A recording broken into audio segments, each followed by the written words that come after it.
대선이 9일 앞으로 다가온 오늘 사실상 야권 단일화가 무산되면서 이번 대선이 사자 대결로 치러질 가능성이 커졌습니다.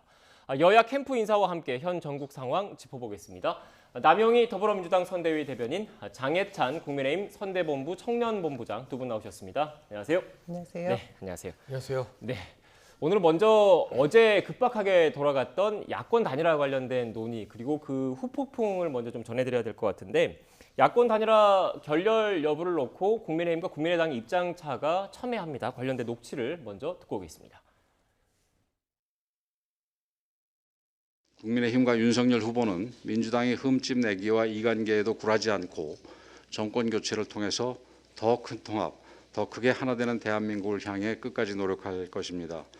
국민들께서 정권 교체와 국민 통합을 반드시 이뤄주시기를 부탁드립니다. 단일화와 관련된 본인들의 협상 노력이었다 이렇게 생각을 하고 있습니다. 단일화와 관련된 여론조사에 대한 제한 가능성은 없다 이렇게 생각하시면 됩니다. 알겠습니다. 네, 사실상 결렬됐다라고 지금 분석이 나오고 있는 야권 단일화 관련해서 국민의힘과 국민의당의 이 상반된 입장을 전해드렸는데 일단 어제 지금 국민의힘에서 윤석열, 안철수 후보 단일화 협상 경과를 세세하게 공개를 했습니다. 준비된 그래픽이 있는데 그래픽을 먼저 보고 그 이야기를 좀 나눠봐야 될 것 같은데요. 좀 띄워주시겠습니까? 네, 먼저 국민의힘 측 주장, 국민의힘이 제공한 거라는 걸 참고로 먼저 말씀을 드리고요. 2월 7일부터 단일화 협상이 시작돼서 쭉 이렇게 진행이 돼 왔는데 국민의힘 쪽 입장에서는 사실상 야권 단일화에 대해서 최종안이 합의가 됐는데 갑작스럽게 결렬을 통보받았다. 이게 지금 국민의힘 쪽의 입장인 거죠, 본부장님? 사실 뭐 단일화 현재 상태로 이루어지지 않은 부분에 대해서 책임 소재를 가리기보다는요. 네. 정권 교체를 열망하는 많은 국민들이 국민의힘 지금 제1야당입니다. 그리고 윤석열 후보 야권의 기대를 받고 있는 후보가 정권 교체를 위해서 얼마나 노력했는지 알고 싶다는 목소리가 많았기 때문에 네. 국민의 알 권리 차원에서라도 이러한 과정과 이러한 노력이 있었다. 국민의힘과 윤석열 후보 역시 정말 정권 교체를 위해서라면 절박한 마음으로 모든 것을 다 내어줄 수 있다는 마음으로 협상에 진지하게 임했다는 것을 알려드리는 게 이 과정을 지켜보고 궁금해하셨던 국민들에 대한 도리라고 생각해서 이 같은 과정, 세세한 부분까지도 공개를 할 수밖에 없었던 것 같고요. 오늘 아침에 저도 선본회의 함께 있었습니다만 권영세 선대본부장님의 말씀을 들어보면 국민의힘이나 윤석열 후보가 먼저 단일화의 문을 닫는 것이 아니라 네. 선거 전날까지라도 안철수 후보나 국민의당의 어떤 전향적인 입장, 정권 교체를 위한 어떤 대의 명분에 동의해 준다면 얼마든지 우리는 손을 잡을 용의가 있다. 다만 그것이 지금 선거를 일주일 앞둔 시점에서 추가적인 협상이나 물밑 협상으로 나아갈 것인가를 묻는 기자분들의 질문에 아직까지는 예정된 바가 없다고 대답을 하셨어요. 네. 그러면 지금부터는 윤석열 후보를 중심으로 국민들이 유권자들이 사실상의 단일화 효과를 이뤄내 주시기를 바라면서 뚜벅뚜벅 걸어가되 정권 교체라는 대의로 통하는 문은 열어두겠다 정도가 국민의힘의 남 입장이 될 것 같습니다. 네. 대변인, 그 반대로 또 일각에서 이런 얘기하시는 분들이 계시더라고요. 그동안 윤석열 후보가 야권 단일화에 상대적으로 좀 적극적인 모습을 보이지 않고 있다. 이런 지적이 나오니까 그게 아니라 실제로는 이렇게 열심히 움직였다. 그렇기 때문에 야권 단일화 결렬의 책임은 윤석열 후보 측에 없다라는 것을 부각시키기 위해서 이렇게 세세한 내역을 공개한 것 아니야. 이런 분석도 있던데 여기에 대해서는 어떻게 생각하십니까? 제가 드리고 싶은 말씀을 우리 앵커께서 네. 다 정리를 해주셨는데요. 저도 어제 기자회견 있다고 해서 선거운동 하다가 중단하고 열심히 지켜봤습니다. 그래서 도대체 윤석열 후보가 하고자 하는 말이 무엇일까 집중해서 봤는데 사실상 그동안의 협상 과정에 있어서 협의가 됐는데 이후에 안철수 후보가 아무런 대답이 없었다라고 하면서 제가 보기에는 100% 책임 전가를 위한 그런 기자회견으로 보였습니다. 뭐 저야 민주당 쪽의 입장이라고 말씀드릴 수밖에 없겠지만 저는 이 지점에서 국민들도 비슷한 생각을 하셨을 거라는 생각이 듭니다. 그 부분에 있어서 애초에 지금 2주간이었죠. 단일화 핑퐁 게임이 왔다 갔다 한 것이 2월 13일 날 안철수 후보가 국민 여론조사를 통해서 그 많은 정권 교체 열망을 담아서 그러면 야권발 단일화를 하자라고 제안을 하고 이후에 20일 날 단일화 결렬 선언을 할 동안 윤석열 후보가 어떤 대응도 하지 않았습니다. 사실상. 그 사이에는 당 대표라고 할 수 있는 우리 국민의힘의 이준석 대표의 조롱 섞인 말이 굉장히 회자가 됐죠. 그리고 실제적으로 윤석열 후보가 어떤 액션도 취하지 않고 있다가 지금 제가 보기에는 이 중간 어제 기자회견을 했던 가장 중요한 이유가 지지율의 변화가 있었다고 생각합니다. 이 지지율의 변화는 단일화 이슈를 제외하고 걷어내고 나서 보니 이재명 후보와 윤석열 후보의 지지율의 차이가 없다라는 점을 또 발견을 하고 이후에 정권 교체 단일화 이슈가 사라진 다음에 지금 여론조사 공표가 되지 않는 날 전날까지 그 추세선이 변할 것을 걱정한 나머지 기자회견을 다급하게 하지 않았나 그런 생각이 들었습니다. 네, 본부장님 그런데 또 국민의힘 입장에서는 이런 생각을 가질 수도 있을 것 같아요. 그 여론조사 그러니까 안철수 후보가 제안한 여론조사를 통한 경선 방식이 어떻게 보면 지지율이 좀 엇비슷한 그 후보들 사이에서 하는 것이지 일반적으로 지금 나오고 있는 지금 지지율을 보면 윤석열 후보와 안철수 후보 간의 지지율 격차가 꽤 나는 상황에서 지금 대안은 이른바 그 역선택을 고려할 수밖에 없는 상황이다. 이걸 받아들이기가 쉽지 않다. 이렇게 또 생각을 하실 수가 있을 것 같던데. 근데 제가 지금 단계에서 구체적인 룰에 네. 대해서 이야기하는 건 좀 부적절해 보이지만 네. 분명한 것은 어떤 종류, 어떤 기관의 여론조사를 막론하고서요. 정권 교체를 바란다고 응답하신 분들은 절대 다수가 윤석열 후보를 지지하고 있는 게 부정할 수 없는 데이터로 집계되는 현상이라는 것입니다. 그렇다면 야권의 뜻이 무엇이겠습니까? 정권 교체를 하겠다. 정권 교체가 대의명분이라고 생각하는 게 야권이라면 당연히 정권 교체를 바라는 국민들의 열망을 누가 더 잘 담아낼 수 있느냐를 판단해야 하는 건 명확 관화한 것 같고요.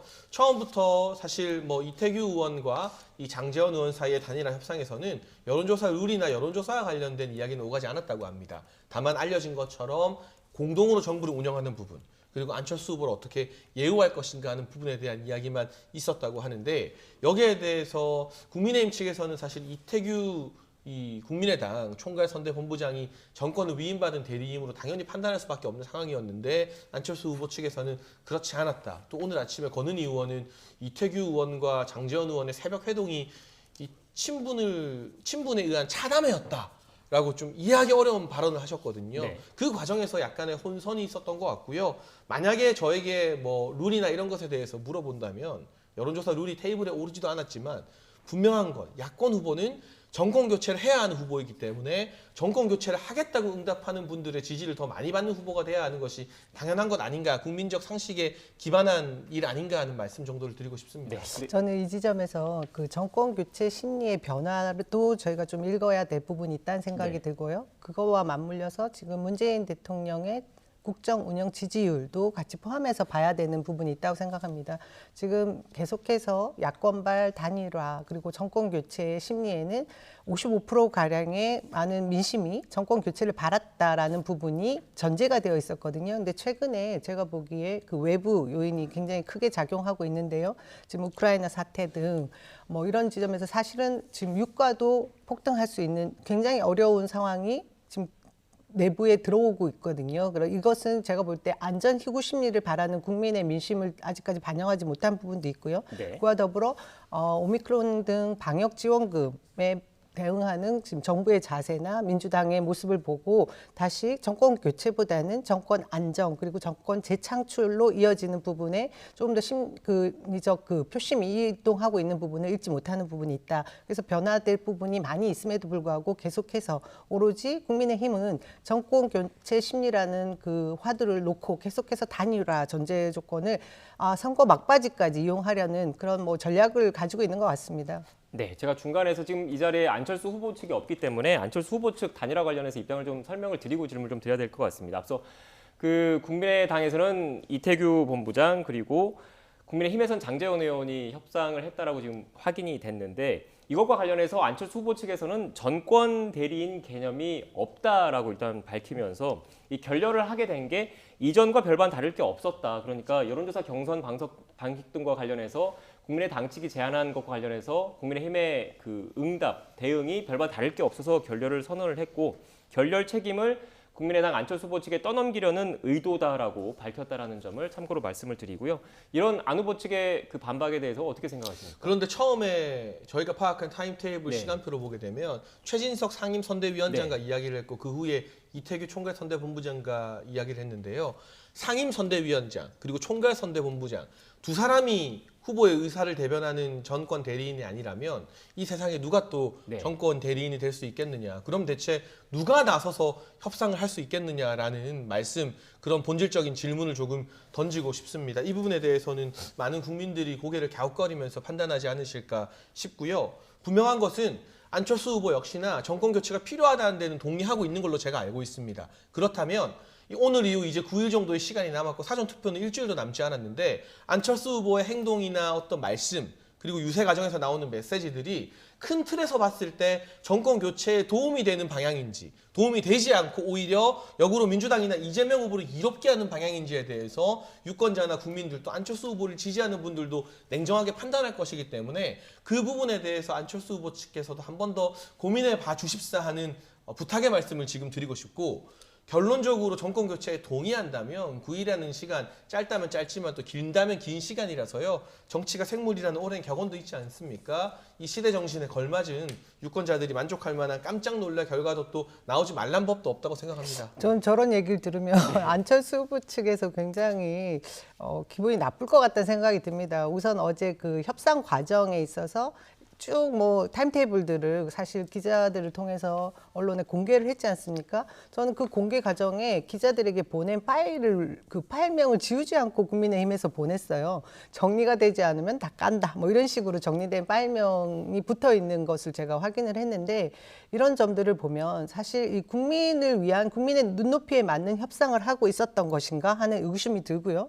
그리고 안철수 후보 측에서 얘기하는 그 전권 대리인이라고 하는 그 협상 테이블에 앉았던 이태규 의원이 사실은 마지막에 어제 뭐 윤석열 후보는 분명히 뭔가 합의를 다 했다라고 하는데 그 최종 합의안이 무엇인지는 밝히지 않았습니다. 그럼에도 불구하고 정권을 진 대표자가 아닌 사람과 협상을 했다라는 부분은 제가 볼 때 양측이 공히 국민들 눈높이에 맞지 않은 단일화를 비선에서 하고 있었던 건 아닌가 하는 의구심을 들게 하거든요. 이런 네. 부분은 우리 국민들이 앞으로 계속해서 국민의힘에서는 단일화 의제를 띄워놓고 이 선거 국면을 끝내고 싶어 하지만 더 이상 효과는 없을 것 같다는 생각이 듭니다. 네.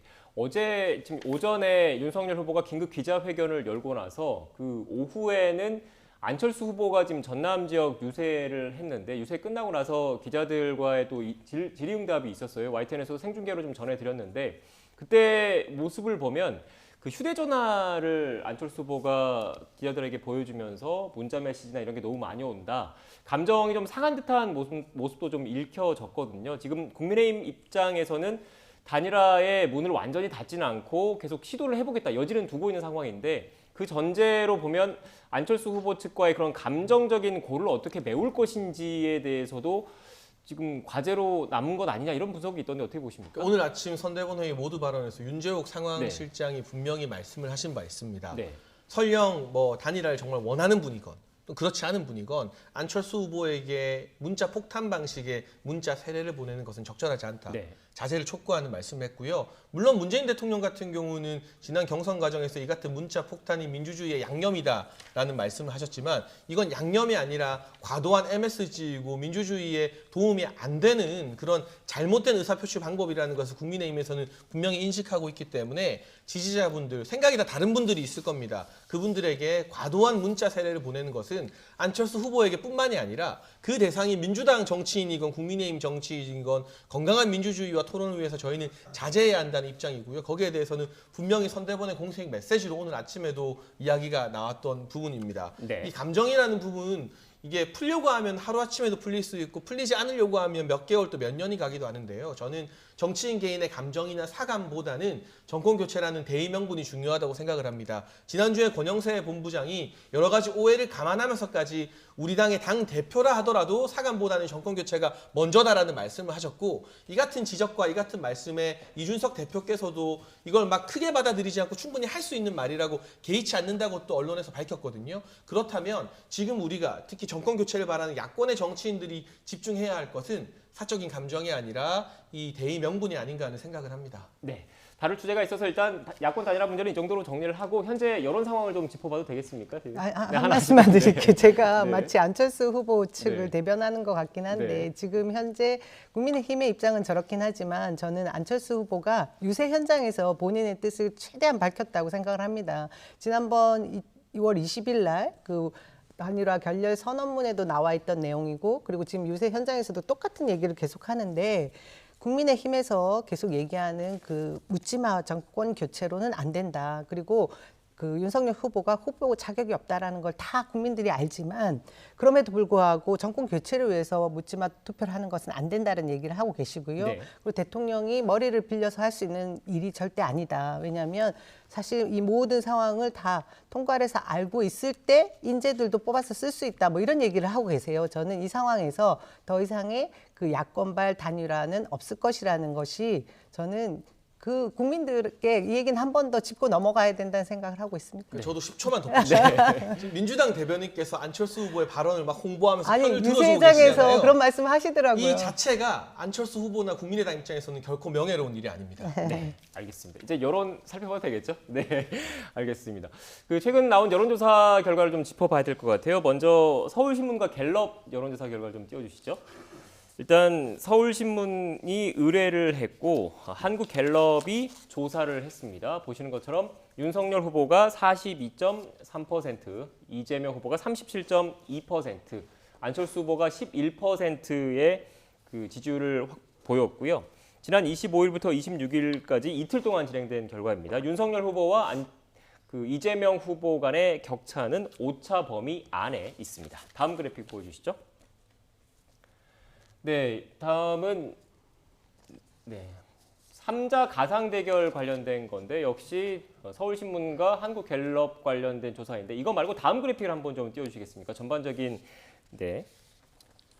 TBS와 KSOI가 조사한 결과인데 ARS를 통해서 조사한 결과입니다. 보시는 것처럼 윤석열 후보가 45%, 이재명 후보가 43.2%를 기록했습니다. 지난 25일부터 26일까지 진행된 여론조사 결과인데 윤석열 후보와 이재명 후보 간의 격차 오차 범위 안에 있습니다. 다음 그래픽 보여주시죠.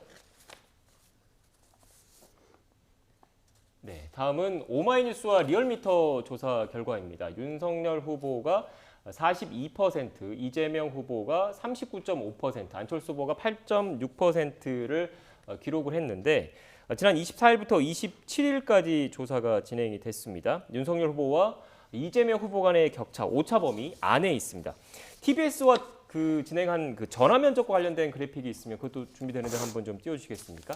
이 전반적인 이 전화 면접 관련된 게 지금 하나 있는데 일단 TBS가 의뢰를 했고 KSOI가 조사를 진행한 결과입니다. 보시는 것처럼 이 조사에서는 이재명 후보가 43.8%, 윤석열 후보가 36.1%, 안철수 후보가 7.3%를 기록을 했습니다. 일단 이 조사는 지난 25일부터 26일까지 진행이 됐고 전화 면접 방식으로 진행이 됐는데 이재명 후보와 윤석열 후보 간의 격차는 오차 범위 밖에 있습니다. 지금 제가 주목해서 한번 또 보여드리고 싶은 게 이 전화 면접 조사와 앞선 갤럽 조사 한번 좀 다시 한번 띄워주시겠어요?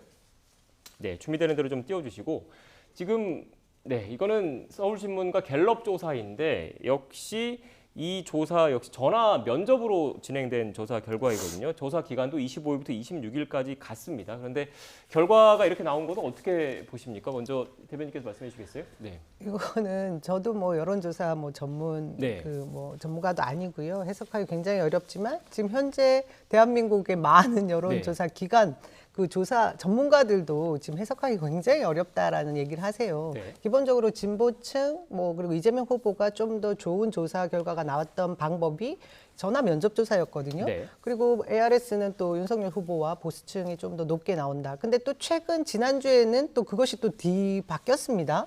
근데 전체적인 흐름을 보면 저는 이 모든 조사 결과에서 볼 수 있는 것은 정말 박빙이구나. 그리고 이 여론조사로 모든 흐름을 읽기 힘들 정도의 박빙 상황이기 때문에 앞으로 남은 지금 이제 9일 남지 않았습니까? 그 기간 동안 어느 쪽 진영에서 실수를 최대한 줄이느냐가 관건이 될 것이고요. 사실상 지금 단일화 이슈가 배제되어야 되고 이제 이제 이런 말씀 드려야 되는데 최종 여론조사 결과에서는 어제 윤석열 후보가 기자회견을 한 부분, 단일화 관련돼서 했던 부분이 반영되어서 나오면 또 조금 다른 지표를 네. 저희가 볼 수 있을 것 같고요.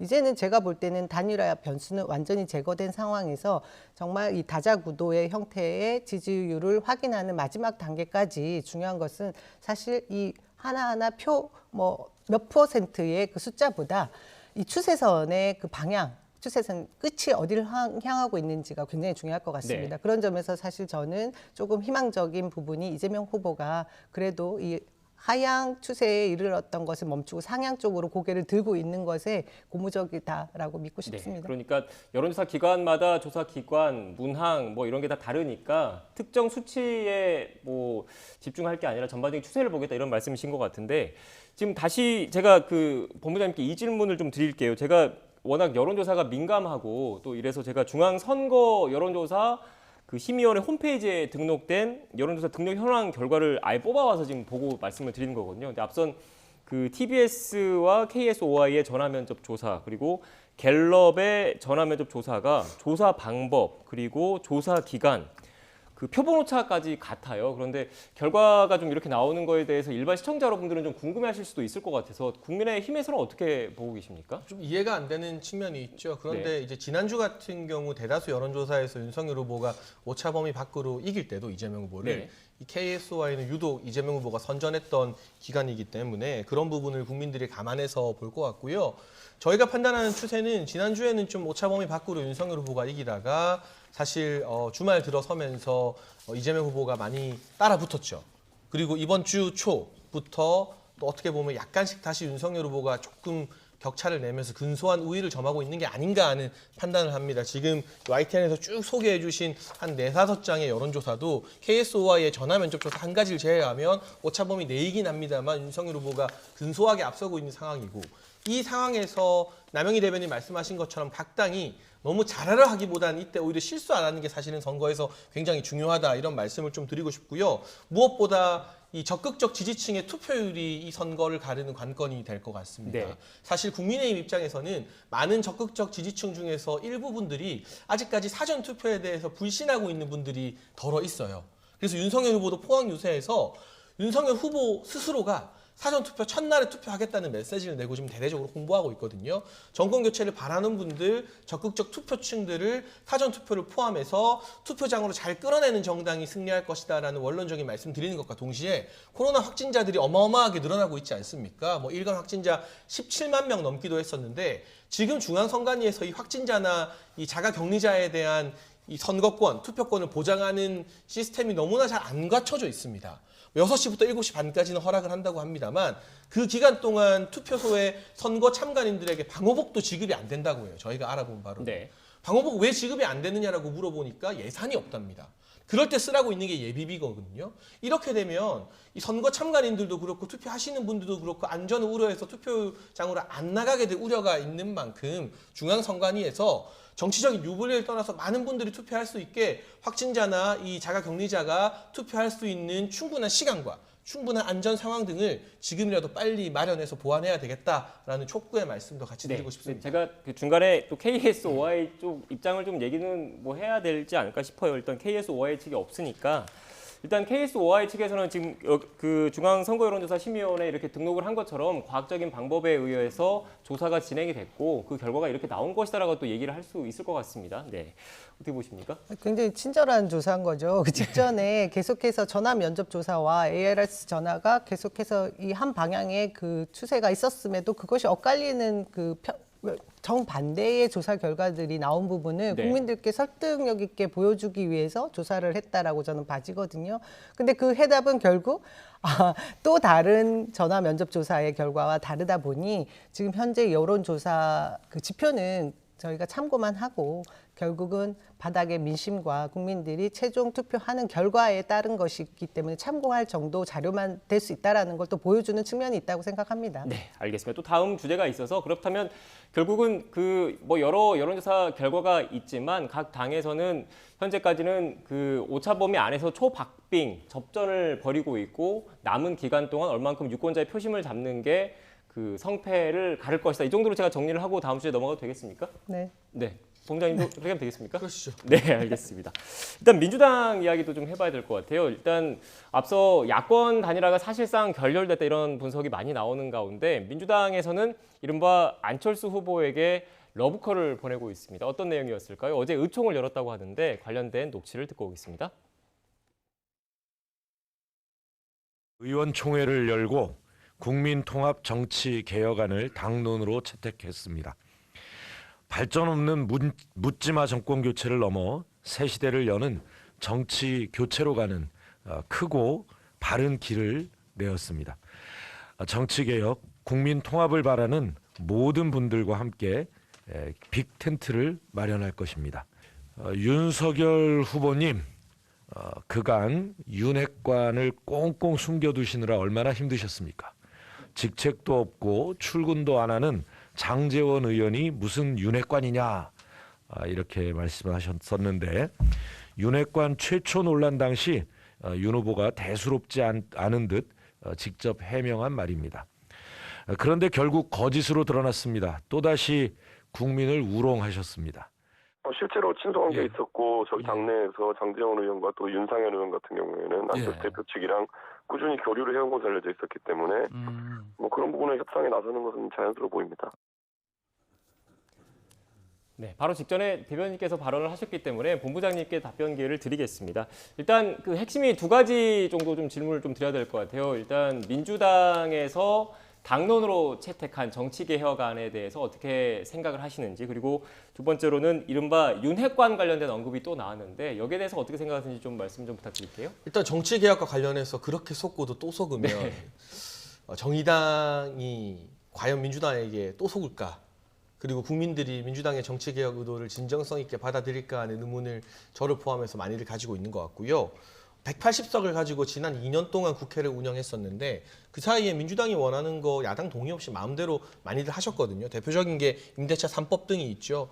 뭐 그런 임대차 3법과 관련해서 수많은 진통을 국민의힘이 경고했음에도 불구하고 듣지 않고 밀어붙이다가 전세 파동 등으로 곤욕을 치르지도 않았습니까? 그러면 그 180석으로 정치개혁을 지난 2년 동안은 왜 못하셨는지, 이걸 왜 선거 일주일 앞두고 이 안철수 후보와 심상정 후보에게 마치 당근을 주듯이 이렇게 급하게 뭐 의총을 여는 것인지, 그리고 사실은 이 위성정당 내지 않겠다는 건요, 법안으로 뭐 강제할 수도 있지만 민주당이 의총에서 당론으로 승인하면 됩니다. 어떤 경우에라도 앞으로 민주당은 위성정당 만들지 않겠다라고. 그런데 할 수 있는 것들을 하지 않고 나중에 하겠다라고, 이게 한번 묻어놨던 어음을 재발행하는 그런 느낌이 들어요. 그런 점에서 이게 국민들에게 그렇게 신선하게 와닿지는 않을 것 같고요. 마지막으로 이 장제원 의원 논란은 장제원 의원의 이 친형님과 안철수 대표 측이 같이 예전에 뭐 재단 같은 관련도 있고 해서 매우 개인적으로 가까운 사이였다고 합니다. 사실 협상을 할 때, 또 나라 간의 외교를 할 때도 잘 아는 친소관계가 있는 사람들이 대신 나서는 부분 아니겠습니까? 그런 만큼 장제원 의원이 국민의힘 현역 의원이 아닌 것도 아니고 국민의힘의 의원의 한 사람으로서 이 안철수 대표와의 어떤 특수 친분 관계 때문에 협상에 대신해서 나섰던 게 국민들 보기에 무슨 큰 문제일까? 그 대신 선대본이나 이런 것들에는 전혀 관여를 하지 않고 있는 것은 분명하거든요. 네. 그 점에 있어서는 큰 문제가 될 여지가 없다고 생각합니다. 네, 대변인께서는 어떻게 생각하십니까? 답변 두 가지 해야 될 것 네, 같은데요. 두 가지 하셔야 우선은 됩니다. 저희 그 어제 의총을 통해서 정치 교체에 대한 국민 통합, 정치 개혁안에 대한 그 당론을 채택한 부분에 대해서 국민들께, 사실 이런 대선을 통한 빅 이벤트가 있을 때 또 새로운 흐름을 맞이하지 않으면 또 언제 하겠습니까? 그런데 우리 장해찬 본부장님 말씀은 뭐 정의당이 계속 쏘가왔다 이런 얘기를 하는데, 다른 분은 몰라도 국민의힘에서는 그런 말씀하시면 안 될 것 같습니다. 이전에 패스트트랙을 통해서 다당제, 연동형 비례대표제를 추진하고자 했지만 그 위성 정당의 꼼수를 먼저 쓴 곳이 사실은 국민의힘이죠. 그런 과정이 있었다라는 점은 제가 지적을 해야 될 것 같고요. 이후에 그 이제 임대차 3법 등에 대한 얘기들이 그 굉장히 민주당 주도로 통과를 시켜서 문제가 있다고 얘기를 하시는데, 부동산이 폭등기에는 문제가 있을 것 같았지만 최근에 약간 하향 안정세를 통해서 2+2, 2년에 더 추가할 수 있는 계약 과정들이 사실 별 무리 없이 가는 과정이 있다라는 언론 보도도 있긴 합니다. 그건 네. 참고해 주셨으면 좋겠고요. 지금 장제원 의원에 대해서 윤핵관이 다시 떠오르고 있는 부분은 저도 사실 어제 윤석열 후보가 기자들에게 질문에 답하는 과정에서 그 실명이 거론된 네. 것 같아서 굉장히 좀 뜨악했습니다. 그동안 이준석 대표도 그 윤핵관의 문제를 계속 지적하면서 마치 자신이 그 당 대표이긴 하지만 목리를 부리는 듯한 태도를 많이 보였었거든요. 그래서 국민의힘의 선대위 과정에 있어서 그 인선의 문제를 지적하는 부분을 봤는데 이 지점에서의 문제는 제가 볼 땐 다름이 아니라 국민들에게 문제가 있을 것 같아서 선대위 조직에 있어서 드러날 수 있는 부분에 경질을 했던 인사 아니겠습니까? 네. 그러면 그것이 일종의 국민과의 약속이었거든요. 그럼에도 불구하고 가장 중요하다고 할 수 있는 협상의 그 총책임자로서 장제원 의원을 이렇게 가시적으로 내세웠다라는 부분을 보면 앞으로 만약에 윤석열 후보가 대통령이 된다고 할 때 국가의 그 인재들을 어떻게 인선을 할 건지에 대한 단면을 보여주는 것 같습니다. 국민의 눈높이나 우리가 생각하는 그 기준점은 안중에 없어 보이는 이런 점이 굉장히 문제가 될 수 있기 때문에 민주당에서 문제를 지적한 것입니다. 네. 어떻게 생각하십니까, 본부장님께서? 글쎄요, 저는 협상 과정에 있어서 이 특정 의원들이 개별적인 친소관계를 장점으로 나타내서 나서는 것, 네. 그리고 두루두루 앞으로 이제 윤석열 정부가 구성되게 되면 여소야대 국면에서 민주당과 협상할 일도 많을 거예요. 그러면 민주당 원내 지도부나 민주당의 어떤 주요 현안을 담당하는 포스트와 친분 관계가 있는 국민의힘 의원이나 야권의 정치인들이 많이 나서게 되겠죠. 네. 그런 부분들까지 우리 국민들이 저 사람은 절대 나서면 안 돼, 이런 식으로 보진 않을 거라 생각하고요. 중요한 건 장제원 의원 같은 경우는 선대본 내에서 직책이나 역할을 하지 않고 있다는 윤석열 후보의 말은 틀린 게 하나도 없는 사실이기 때문에 그 부분 구분해서 보실 것 같고요. 결정적으로 이 정치 개혁이라는 것은 말이 아니라 행동으로 해야 되는 것인데 180석 의석을 가지고 상임위를 독식까지 했던, 그리고 예산안 통과 과정이나 부동산과 관련된 중요한 법안 과정마다 제1야당의 존재를 깡그리 무시했던 민주당의 행태를 보게 되면 정치개혁의 첫 번째가 바로 여야 협치 아니겠습니까? 협치에 대한 의사, 말은 몰라도 행동으로는 할 뜻이 없다는 게 지난 2년 동안 숱하게 드러났기 때문에 국민들이 여기에 대해서 의구심을 가지는 게 큰 무리가 아니라고 생각합니다. 네. 일단 여야 입장을 충분히 좀 들었던 것 같고 마지막으로 이 부분도 좀 짚어봐야 될 것 같아요. 지금 우크라이나 상황이 일촉즉발의 그 상황으로 좀 이어지고 있는데 국내 정치에서도 논란이 좀 불거졌습니다. 지금 그래픽으로 보고 계시는 것처럼 이재명 후보의 그 TV 토론 과정에서 나온 발언이 지금 논란이 됐는데 사과를 했습니다. 저는 그 두 번째 법정 TV 토론 과정에서 나온 이재명 후보의 저 네. 발언을 놓고 국내에서 굉장히 더 뜨거운 감자, 뜨거운 감자로 지금 취급하는 듯한 보도 행태들의 문제점이 있다고 봅니다. 다른 게 아니라 후보가 얘기했던 부분의 전체적인 맥락을 보면 사실 그 우크라이나 사태의 그 원인을 얘기하고자 했던 부분이 윤석열 후보가 계속해서 선제 타격론 등 굉장히 위험한 발언의 그 안보관을 가지고 있는 것을 얘기를 하는 과정에서 설명을 하는 것이었거든요. 네. 근데 저는 그 이전에 이재명 후보가 러시아의 침공에 대해서 규탄한 것을 깡그리 다 무시하는 부분은 좀 아쉽고요. 실제적으로 이것은 저는 러시아이든 우크라이나 대통령이든 전쟁을 사실상 일으킨 그 지도자들은 누구나 비판할 수 있어야 된다고 생각합니다. 이건 제 개인적인 의견인데요. 어떤 문제에 있어서도 전쟁은 모두의 공멸입니다. 이 과정에 있어서 정치인들의 결정이 가장 중요한 거지 않겠습니까? 그런 위험한 과정에 있어서 우크라이나 대통령의 그 초보적인 그 균형 잡히지 않은 외교에 대한 비판을 일정 부분 한 것을 가지고 이렇게 비난이 지나치다는 것은 문제고요.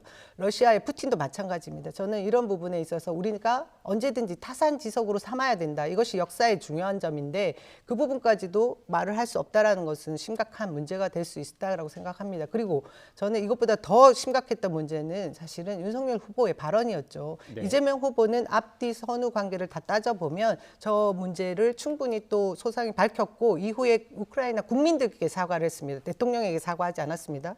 한데 지금 윤석열 후보는 한미일 군사 동맹을 통해서 유사시라고 가정은 했지만 마치 일본의 자위대가 한반도에 들어올 수 있다라는 가정을 합니다. 이 문제가 굉장히 심각한 발언이었는데 지금 국민의힘 대변인들은 계속해서 해명을 하시는 게 그 당시에 안 한다고 했다라고 전제를 했다고 하는데 제가 계속해서 몇 번이고 그 토론회를 다시 보고 다시 봤는데 심상정 후보가 너무나 뜨악해서 그 과정을 2번, 3번 묻더라고요. 그 과정 어디에도 윤석열 후보는 그 한미일 군사 동맹이 불가능하다라는 전제는 없었습니다. 저는 이 부분에 대해서 명확하게 윤석열 후보가 사과를 해야 된다고 생각합니다. 사실과 틀린 말씀 계속 하셔서 좀 당황스러운데요. 선대본에서 법적 조치를 예고한 만큼 이 부분에 대해서는 분명히 확인된 사실이 있고요. 심상정 후보가 한미일 동맹 관련해서 자꾸 이 극단적인 가정을 하자 윤석열 후보는 분명히 그런 전제를 할 필요가 없다. 그런 가정을 할 필요가 없다면서 해당 부분에 대해서는 선을 그었습니다. 다만 우리가 중국에 대해서 굴욕적으로 약속하고 있는 산불 정책, 그 부분은 우리가 먼저 나서서 중국에게 조공하듯이 약속할 필요는 없다는 취지의 발언이었던 것이고, 우크라이나와 관련해서 이재명 후보 같은 경우는 분명하게 6개월 정치 초보가 러시아를 자극해서 전쟁이 일어났다면서 전쟁의 책임을 우크라이나에게 돌렸고, 오늘 우상호 민주당 총괄선대본부장 그리고 방금 남영희 대변인께서도 일정 부분 우크라이나에게 책임이 있는 것처럼 말씀하셨는데, 이게 해석하기에 따라서 북한이 미사일 쏘고 핵실험하는 게 그럼 우리가 북한을 자극하기 때문인가? 과거로 돌아가 보면 이 대한민국도 침략을 당한 아픈 역사가 있는데 우리가 다른 주변의 강대국이나 다른 국가들을 자극했기 때문에 외교 못해서 대한민국이 침략을 당했던 것인가라는 문제로 비약될 수 있어요. 이 부분은 굉장히 조심해야 되는 문제고, 전 국제사회가 지금 우크라이나와 연대하면서 제재를 하고 있는 가운데 집권 여당이 자꾸 엇박자를 내는 거 상당히 위험하다고 생각합니다. 그래서 제가 이 자리를 빌어서 우크라이나 국민들에게 이 비바츠테, 우크라이나어로 죄송하다는 뜻입니다. 이 전쟁마저도 네거티브에 이용하는 몰상식한 여당 대선 후보를 둬서 대한민국 국민의 한 사람으로서 참 이 비바츠테 죄송합니다. 네, 대신 사과드리겠습니다.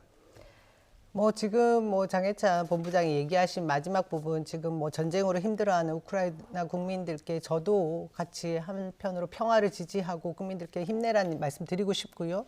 어디에도 그 전쟁터를 옹호할 수 있는 사람은 없습니다. 그리고 아까 말씀하신 이전의 그 가정들, 역사의 현장들은 어떻게 판단하느냐가 중요하고요. 지금 현재에 있어서 우리의 외교는 철저하게 대한민국 자국 우선주의가 되어야 됩니다. 사실상 지금 아까 제가 서두에 우리 유가가 지금 변동하고 있는 부분을 기사에 나간 것을 언급했는데요. 저희는 러시아에서 일정 부분 경유를 수입하지 않습니까? 그리고 우크라이나와 또 교역국으로서 거기에 반도체 핵심이 되는 광물들도 수입을 합니다. 이런 과정들을 놓고 볼 때 저는 균형 잡힌 외교가 가장 중요하다. 그런 면에서 윤석열 후보가 보여주고 있는 균형 잡히지 않은 안보관들이 더 위험한 인식이 되지 않을까 하는 생각을 합니다. 네, 지금 두 분 말씀을 제가 가운데서 좀 들어보니까 결국 이재명 후보의 우크라이나 관련 발언도 진위가 왜곡됐다. 러시아의 우크라이나 침공을 강력히 규탄한다는 게 기본적인 입장이신 거고, 그다음에 윤석열 후보의 한미일 군사동맹 관련된 발언에 대해서도 유사시에 일본군 자위대의 한반도 투입 가능성을 인정한 건 전혀 사실이 아니다. 이거 왜곡된 거다. 이거 지금 양쪽 다 전혀 본의와 다르게 왜곡된 TV 토론을 많은 국민들이 보셨으니까요. 네. 국민들께 그 평가를 남겨두기로 했죠. 민주당은 오늘도 일관되게 우크라이나 대통령이 그래도 잘못한 게 있다고 비판하고 있습니다. 국민들한테 사과했어요. 네. 일단 제가 정리한 거는 맞는 거죠. 두 분 다 전혀 진위가 왜곡됐다라는 건 측면이 좀 맞는 것 같고요. 네. 간략하게 지금 요거 짧게만 하나 좀 여쭤보고 가야 될 것 같은데, 지금 독립운동가 후손분들이 시국선언문을 발표를 했더라고요. 관련된 그래픽이 좀 하나 있는데, 네, 그래픽이 좀 완성이 아직 덜 된 것 같은데요. 지금 내용 자체를 보면 지금 현 정부를 조금 비판하는 듯한 내용이 좀 담겨 있는 것 같아요. 어떻게 보십니까? 저도 그 기사를 오늘 꼭지에 있다고 해서 찾아봤거든요. 근데 내용을 보니까 개인적 차원이고요. 광복회나 어떤 회원 입장이 아니라 63분이 지지선을 한다라는 형식의 그 선언문인 것 같습니다. 근데 저는 더 큰 형태의 내일 3.1절이지 않겠습니까? 네. 윤석열 후보의 자위대의 한반도 진군에 관련된 망언을 또 비판하는 대규모 항일단체 연합이거든요.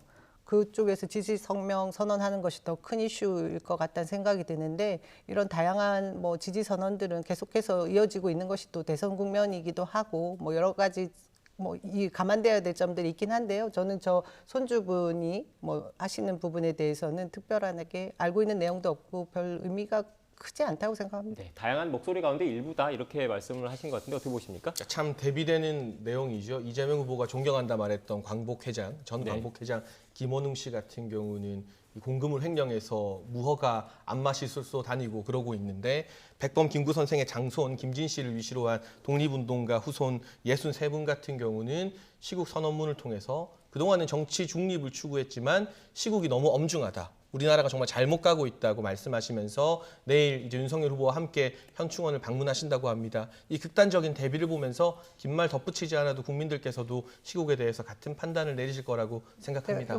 네, 10초만 네. 쓰겠습니다. 네. 김구 선생님의 그 증손자인 김용만 씨는 또 이전에 이재명 후보를 지지하셨습니다. 네, 알겠습니다. 이제 더 말씀 다 하신 거죠? 네, 알겠습니다. 시간이 다 돼서 정리를 좀 해야 될 것 같습니다. 지금까지 남영희 더불어민주당 선대위 대변인, 장해찬 국민의힘 선대본부 청년본부장 두 분과 전국 현안에 대한 이야기 나눴습니다. 오늘 말씀 고맙습니다. 고맙습니다.